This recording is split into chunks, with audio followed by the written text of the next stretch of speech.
Linux file systems. In this nugget, we're going to delve deeper into Linux file systems. We'll start by going through the steps to relocate a file system. This is useful if you're running out of disk space and you need to extend the storage capabilities of your Linux system. We'll walk through the steps from installing your new drive to copying files and making that new drive a permanent part of your system. And then we'll conclude the nugget by looking at how to create a test file system so that you can experiment without any fear of irrevocable damage. So pull up a chair and let's get started. Our first topic for this nugget is going to be relocating a file system. So take the following scenario. Say you've got one hard drive on your system and you're running out of disk space. And so what you need to do is you need to install a new hard drive and move some files over to that hard drive to, so that you have more space to grow. All right? So the first thing that we need to do is we need to install a new hard drive on our system. And just say that our first hard drive is called /dev/HDA, and so our new hard drive is going to be dev/HDB. If we're talking about SCSI disks, then of course this would be STB, and our first drive would be STA. Okay? So once we get the new hard drive on our system, then what we need to do is format it and create a partition on that hard drive. And then what we need to do is we need to move files into it. And just say that we choose the /home directory as the files that we're going to store on our new hard drive HDB. Okay, once the files are moved over there, then what we need to do is we need to associate /home with that partition on our new hard drive permanently, so that when we boot up our system, that hard drive, that partition on that hard drive that we create will be associated with /home right when we boot up. All right, so that's the scenario that we're going to walk through. Now let's get into some details on how we carry this out. So the very first thing that we need to do is we need to do the, the hardware portion of the process, namely install the new hard drive. So if you're not comfortable messing with, opening up your computer and plugging stuff in, then take it down to your local computer shop and have them do it for you. But it's not too difficult of a process to install a new hard drive. Just make sure everything's unplugged and turned off. Mount your new hard drive in there. Make sure all the mounting screws are secure and everything like that. And then make sure that you double check the jumpers on the hard drive. The way that I'm describing this scenario is that we have a hard drive, HDA. That would be what's called the master drive.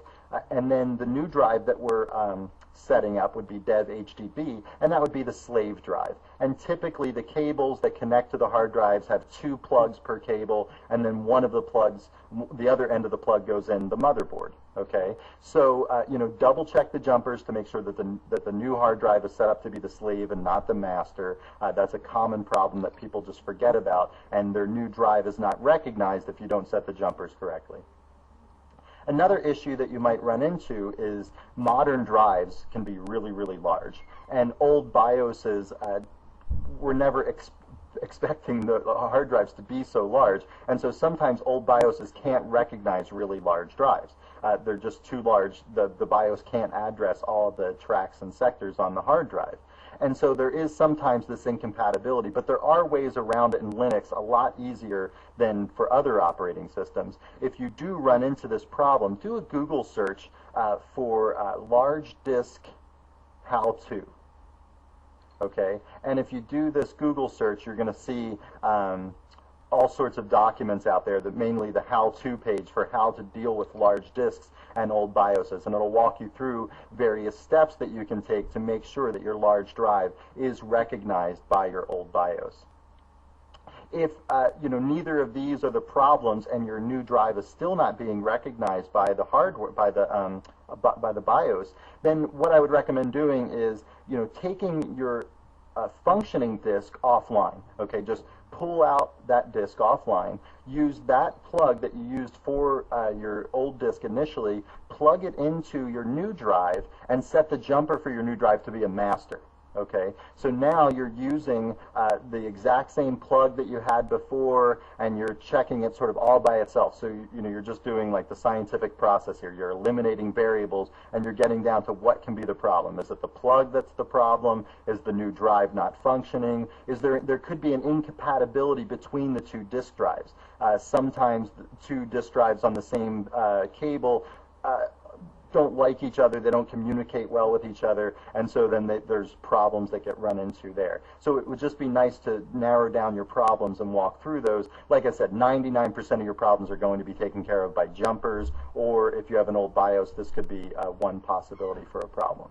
So once you get that new hard drive installed and recognized on your system, then the next thing that we're going to do is we're going to create a partition table and mount it. All right, so to create the partition table and mount it, we use the make e2 fs command. We're going to use that command with the -j option. And remember from the intro series, the -j option is the journaling option. So basically it makes an ext2 file system with journaling, which is the same as an ext3 file system. All right, so we're going to make this file system, this ext3 file system, on /dev/hdb1. So we're creating one partition on the new hard drive, and we're calling it hdb1. Notice here I've also used the -c option. The -c option, it checks for bad blocks. So when you are formatting this hard drive and creating this partition, the bad blocks are looked for. So this is going to slow this process down to a snail's pace, okay? But it's worth it because if you check for the bad blocks when you first format and partition this drive, then those bad blocks will be, flagged, and they won't be used by the disk. Okay, if you don't check for bad blocks, then what you run into, the possibilities of danger that you run into, is that there is a bad block there, that physically something is wrong with the block right out of the manufacturer, and you copy data onto that bad block, then the data that you copy onto that bad block is corrupted, and you might end up losing some data. All right, so while this -c option will slow this process down to a snail's pace, it's worth it to do it then because you're going to have more peace of mind that the data that you're copying over there is okay. All right, so once we've created this partition and formatted it, then what I want you to do is make a directory and name it /mount/drive_b or whatever you want. This is just going to be a temporary mount point for this partition so that we can copy files into it, right? Because eventually what we're going to do is make this partition associated with /home. But for the interim, we're just going to make it associated with this drive B mount point so that we can copy files from /home into there. All right, and then what I need to do is I need to mount that file system. So I'm going to say mount -t ext3. So -t is the type of the file system, and it's an ext3 file system because we use the make e2 fs command with the -j option, remember. And then I associate /dev/hdb1 with /mount/drive_b. This whole thing here should be on one line. I just couldn't fit it because my writing was too big. So here what we're saying now is that hdb1 is associated with mount drive B. Now, once we've got that set up, then what we can do is copy files from the /home directory to this mount drive B. All right, so I'm going to say copy -a home /*, the asterisk, so that everything from the home directory is copied over there, and the -a says to keep all the permissions, the modification dates, the ownership, everything. Keep all that the same during the copy process. Okay, don't turn everything into like root ownership or something. Now, there's other ways that you can copy stuff. You can, use the tar command and pack it up in a tar ball and move it over and unpack it or whatever. There's all sorts of ways to do this. This is just one possibility for you to copy stuff over. So now, what's the state of the world right now? Well, on our drive A, there is a /home directory that has all these files. On mount drive B, there's a /home directory that has all those files too. But if I say cd/home, I'm going to drive A still, right? Because I haven't made any changes to the file system table to associate the /home directory with my new partition. Okay, so to make that association between /home and my new partition permanent, I need to modify the etc fs tab file, and we talked about this configuration file in the intro series.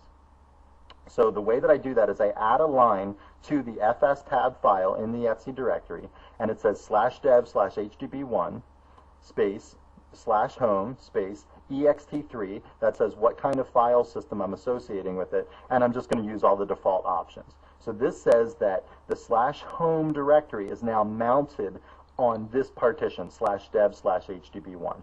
But this will only happen after I reboot. Okay, so by putting this in the file system table, I'm preparing for the next reboot that /home will be associated with this. But before I reboot, I want to do a couple tests to make sure that everything's functioning. So this is the test that I want you to run before you reboot. Okay, I want you to cd to /home. Now, as a little quiz, where is this? This is living on HDA. Okay, so let me draw a little diagram over here. Here's HDA. On HDA is a little section that is /home. Okay, over here is HDB, and on HDB is just one big partition, and all the stuff from the home directory has been copied there, but you know it still lives over here on HDA. So when I say cd /home, and because I haven't rebooted, then you know the old file system table is still in effect. I go to the directory on HDA, the home directory. Then what I'm going to do is I'm going to say touch and make up some big file name in all capital letters that will really stand out. So say touch old home partition or whatever you want to call it. Okay. This, remember, the touch command just creates an empty file, and so it just creates an empty file with this name. This name is where? This name is on HDA. So now there is a file on HDA that's not on HDB because I'm creating this file after I already copied the whole home directory over to HDB. Okay, so this file lives on HDA. Then what I want you to do is unmount /mount/drive B. Okay, so now HDB1 is not associated with this mount point anymore, so all this stuff is out here, all the data's out there, but there's no way to get to it right now. And now I'm going to mount that dev HDB1, that partition over here, and I'm going to associate it with /home. So this command here just does it, you know, for this particular session, okay? And when I do that, then what I want you to do is go to the /home directory and do an ls, or say ls/home. All right, now what you're going to get is you're going to see all the files that were in the home directory, but you're going to be seeing them over there. What you will not see is this file that you just created, old home partition, okay, because that's on HDA. So when you switch over this mount point, when you say home is now associated with dev HDB1, and you do this listing, you're going to be looking on the brand new thing. So poke around in there, look for files, you know, open files, edit files, do whatever you want. And everything should be functioning correctly. Once this test is satisfying, you know, once you've said, okay, all the files are there, it seems like all the permissions are right, and everything's all set up, perfect, okay. Then you can go ahead and reboot, and then that file system table entry that we made here will then kick in, and dev HDB1 will be mounted to the home directory, will be associated with the home directory permanently, okay. Even after you reboot, all this stuff still lives on HDA. Okay, that whole home directory is still there. It's just not really accessible because when I go to /home, that command that I put in the fs tab file takes me to HDB1. Okay, if there is something wrong that you notice, oh, the permissions are wrong or something's wrong or whatever, there's some files are missing or something like that, then, you know, you have a fallback plan. All those files are still on HDA, and that's perfectly fine. Like, I can go back and look at these, you know, and make amends for the problems. Once you're satisfied that everything is okay, then you can go ahead and delete all of this stuff on HDA and reclaim all of that space because now it's inactive. Well, this is a little part of the show that we like to entitle Fun with File Systems, okay? And what we're going to do here is we're going to set up sort of a fake file system on our computer that we can mess with to our heart's delight without potentially damaging any aspect of our system. So this is the problem with file systems is, you know, to really learn about file systems, you got to go in there and do things, but you don't want to like break stuff on purpose. You don't want to take a screwdriver to your disk drive, or, you know, you don't want to just go through and start deleting like big hunks of files that are useful on your computer. So it would be nice if we could have some sort of test system, and we can do that, and I'm going to show you how to set that up. What we're going to use here is what's called a loopback file system, and you probably haven't heard of that before, and that's okay. I'll take you through all the steps and show you how to create a loopback file system, and basically what this is going to do is it's going to be a file system that's contained in a single file on your computer, but it's going to look like a file system in every way to you when you mount it. Okay, so the first thing that we have to do here is become the root user. So I'm going to switch over to be the root user, and then I'm going to go up to the temp directory, and in the temp directory I'm going to create an image file. Now I'm going to use the dd command to create this image file. This is a command that we use to, in the past we've used it to create images on floppy disks, like boot images and things like that. But right now what we're going to do is we're just going to create basically a blank file system in a particular file that we're going to name. All right, so our input file is going to be dev/0. Now this is a special device in the dev directory, the 0 device, and all it does is spit out zeros. So when we use that as our input file, our image is going to be just a bunch of bytes, and they're all going to have zeros in it. There's not going to be any ones in any of those bytes that we're creating. So we're just creating basically a blank slate. Okay, and our output file here, we're going to call it temp/, let's call it file system test.image. Okay, now you can name this whatever you want, and this is going to be an image file that is going to contain, it's going to be blank at first, but it will behave just like a file system when we get all done. All right, we can specify the block size. So here I'm going to specify a block size of 1024. Okay, that's 2 to the power of 10. All right, so it's nice to pick block sizes that are powers of 2, 512 or 1024 would be common. Like on a floppy drive, for instance, the block size is 512, and there's 2,880 of those blocks on a floppy. We're just going to create a block size of 1024, and let's make 5,000 of them or something. Okay, and again, you can make as many as you want. You have to have room on your hard drive to handle a file that is this large, right? This is 5,000 blocks, and each block is 1,024 bytes. Okay, so that can be, if I made this 100,000 or something, that could be too large for my system. So you need to keep track of how much free disk space you have and so on, because this file will eat up disk space. All right, so I'll hit enter here, and it says 5,000 records in, 5,000 records out. Now we've created this file, and we're in the temp directory, and there it is, fstest.image. Okay. We can also examine other attributes of this file that we just created by using the file command on that file. And if we say file/temp/fstest.image, then you can see it just spits out that it's a data file. Okay, so right now the operating system thinks that that thing that we created is just some large data file filled with zeros. It has no reason to think that it's some sort of loopback device or anything like that. Okay, so what we need to do is we need to use the lo setup command to create a loopback device. All right, so what I will do here is I'll say /dev/loop0. This is something that already exists in the dev directory. There's loop 0, loop 1, loop 2, up to loop 9 or 10. And you can pick any of those loopback devices and associate them with the image that you just created.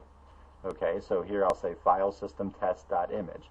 Now when I do that, now I'm saying that this image that we've just created is now associated with the loopback 0 device, with the loop 0 device in the dev directory. Now what we can do is we can make a file system on there. We can say make e2fs, you can make an ext3 file system, whatever you want. It's totally up to you. If you want to play around with different kinds of file systems, like maybe you want to play around with the riser file system in this image that you've created, go ahead. You're not going to mess anything up. That's the beauty of this whole loopback device thing that we're trying to create here. So here's what I'm going to say is I'm going to say /dev/loop0. So I'm going to make an ext2 file system on that loop 0 device. And here's the output. Here's what's happened. Make e2fs has all sorts of options. I could have given this thing a label and so on. Notice here it says the block size is 1024. There's 1,256 inodes. There's 5,000 blocks. So that was the 5,000 came from that command. When we created that image, we said create 5,000 blocks, each block of size 1024. That was in the specifications to the dd command. Okay, and here's all sorts of other things that happen. There are 250 blocks, 5% reserved for the super user. There's one block group. There's inode tables have been written. The super blocks and the file system accounting information was done. Okay, so all of this stuff was happened when we made this, and now we've got this file system on this device loop 0, and all this loop 0 is this file that lives in the temp directory. Okay, so this is what we're doing now, and you can play around with anything you want at this point. What we're going to do now is actually mount this file system so that we can go in and create files and delete them and so on. So before we actually mount our file system, I just want to run the file command again on the image that we created in the temp directory. And now you can see that it doesn't just say data after that image file anymore. It actually says it's a Linux ext2 file system. So now the operating system looks at this as an ext2 file system, and it will behave just like any other file system that you run across, okay, even though it's mounted really as this loopback sort of file system. All right, so now let's actually mount this file system so that we can go in and play with it. And the way that we do that first is we have to create the directory in the mount subdirectory, and let's just call it fs test image or something, okay? And again, you can name this whatever you want, and I'm going to create that directory, and then I'm going to associate the device loop 0 with that mount point that I just created. All right, so I do that, and now we have a file system, and it's mounted on our computer at mount/fs test image. So we can do whatever we can do to other file systems. We could say df-h mount fs test image, and that will tell us information about the disk usage of our file system, what it looks like. So the file system is loop 0, the size is 4.8 megabytes, 13 kilobytes are used, which is about 1%, and it's mounted at the mount point /mount fs test image. What's that 1% that's being used? Let's go look. So we can go into the mount/fs test image directory, do an ls, and we can see there's a lost and found directory in there. That's created automatically when you create the file system. Remember, the lost and found directory is where orphaned files are put by the operating system. So if you're doing some sort of file system check or restoration and files are found, they're not necessarily corrupt, but you know, like the pointer to the file is gone. So it doesn't have a parent in some sense. That's why I said orphaned files go in there, for lack of a better name. And so that directory is created automatically. That's part of the 1% that is used of the overhead that's used when the file system was created on our test image. Okay, and now we can go do whatever we want. We can add files, delete files, we can just wreak havoc on our system.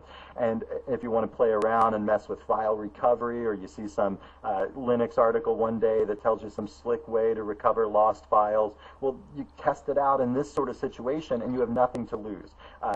The worst that can happen is you just delete this file and you start over again. All that you're doing is eating up like 5 megs of your disk space, and on a 40 gig drive, who cares? And you can create even bigger file systems with more space if you need to test out something on a larger scale. Okay, if you want to unmount this, all you have to do is say umount, and then you can just say mount/fs test image, and that will unmount the file system. Oh, notice it says device is busy because I'm actually in the fs test image directory, so it won't let me unmount it. But if I go back a directory and then try to unmount it, now it's unmounted. If I go back into the directory that I created and do an ls, you'll see nothing's there. The lost and found is gone because now I've disassociated the actual device, loop 0, with this mount point, mount/fs test image.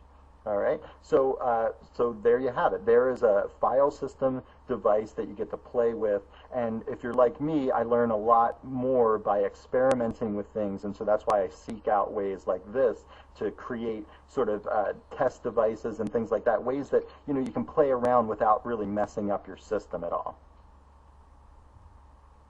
Okay, now if I want to remount things again, I have to do things a little bit differently the second time around. So here what I'm going to do is I'm going to remount the file system, and instead of going through all the steps before, I'm going to do it slightly differently. I'm going to use the mount command with the -O loop option. So this is saying mount this loop device, and I'm going to associate that image that we created in the temp directory with the file system test image directory under /mount.